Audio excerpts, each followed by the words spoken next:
we were going to do this off the top. Hi, Bevo, how are you? Good guess. Kingers, welcome. I'll take Gerard's job here. We're just going to wax lyrical back. Thank you, gentlemen. Just the fact that you kicked the goal, Melbourne kicked the goal, goes back in the middle, you got 40 seconds, whatever it is, 45 seconds, and he's clearly made his mind up to say, if I get the chance, then nothing stops me. I'm going. And then the chance presents itself, and he's true to himself, and he goes where, you know, angels fear to tread, really. And that's the thing, Bevo, I'd imagine, that you would know he's got this in him because we've all watched and admired his competitiveness and all that sort of stuff, but then to actually do it is another thing.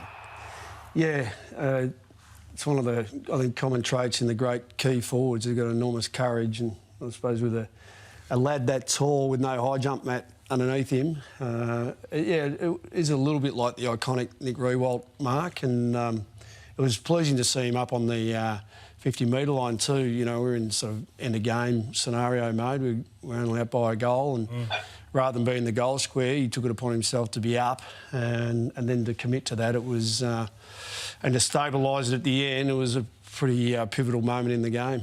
What did you see, Adam, in a moment like that? Oh, yeah, it was a great moment. Really special. I felt sorry for Salem being under him at that size. He's just cannoned into him. It was not a situation you'd like to be in yourself, but, yeah, incredibly courageous. Funnily enough, our players watched the Nick Riewoldt mark a couple of weeks ago when he was in the rooms. And surprisingly, not many had actually watched a lot of it, but the oohs and ahs when it was played, you can just tell it was, you know, just one of those marks that people only dream of taking. And Sam, you know, saved the game, really, in essence, by taking one of those. Sorry, given the state of where this hole sits and the Dogs just outside, you're just in, were you barracking for Melbourne? Yeah, maybe a little bit. It's pretty tight. It's pretty tight, and you know, it's going to be a really stiff team. I know that a team's going to end up on 14 or 15 wins and miss the finals, which I don't think has happened, or certainly doesn't happen regularly. So, you know, fingers crossed it's not us, and I'm sure Bevo's the same with his mob, and you know, there's going to be an unlucky team.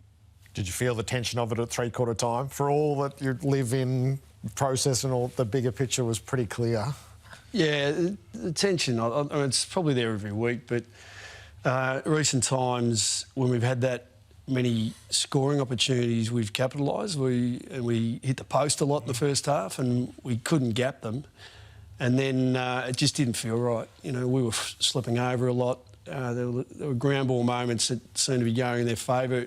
The G looked pristine on a beautiful Melbourne day, but it played a little bit like a wet day at times, and then one would bounce over Bailey Dale's head off a short length, you know, so you couldn't sort of work out whether or not the footy gods were smiling or frowning on you, but yeah, we sat uneasy for most of the day. This is three-quarter time. Probably came at a good time for you, given that the momentum had swung late in that third quarter and they got to 10 points on the back of probably their best footy for the year. So it came at the right time, and then you've got to get them to respond in the manner that you want them to. So that was interesting to hear you say it was one of your better wins in your tenure there.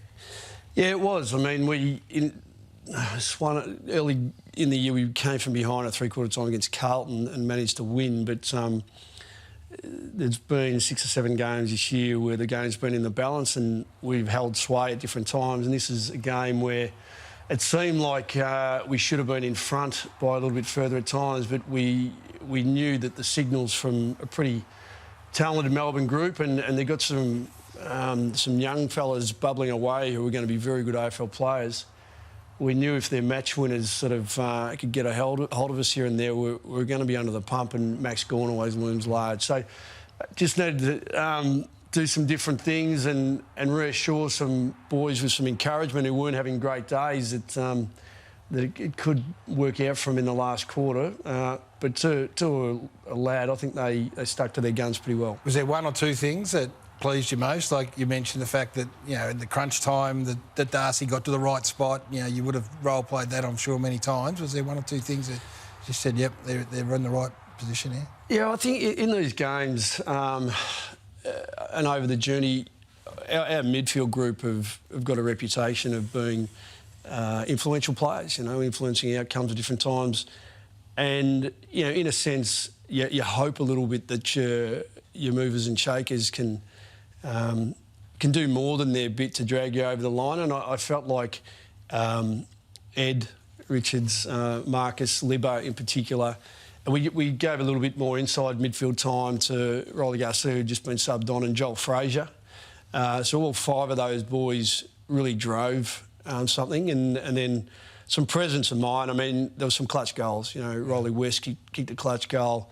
Aaron Norton, his side of it, but even Luke Cleary to kick that first one. It's only his second goal to get down that far as a sort of mid-pillar defender. To have the peace of mind, it meant that their heads were in the right space because we didn't clam up, and it was one of the things we talked about. We're not the most prolific offensive side in the comp for no reason. You can't stop and move away from methodology. So it was great that they moved through it.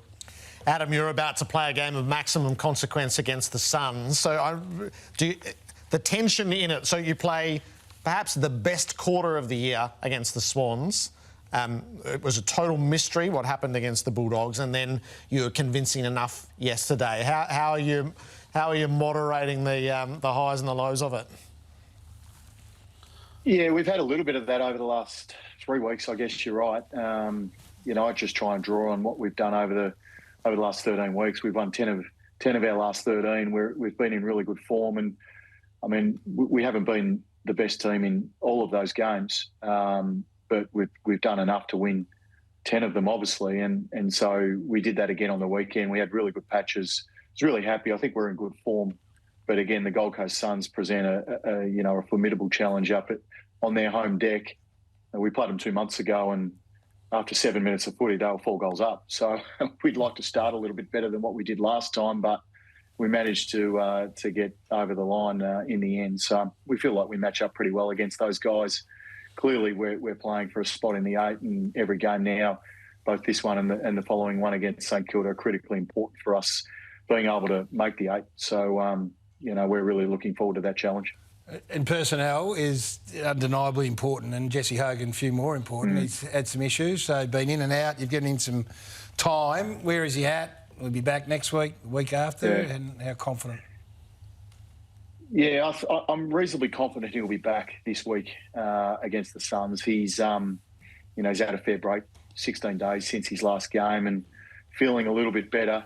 I'd like to see him run around a little bit this week before we make that call on him, and he's got to be pretty confident within himself, and he knows his body really well as an experienced player, so he'll be able to assess that and give us the thumbs up or the thumbs down. So fingers crossed we can get him. I don't think we'll get Buckley or Kelly back this weekend, which is something that we really need, but I don't think we will. And Daniels hopefully is a week away from getting back into the team too. So a few critical players that we rely heavily on, but we're going to have to get the job done without them.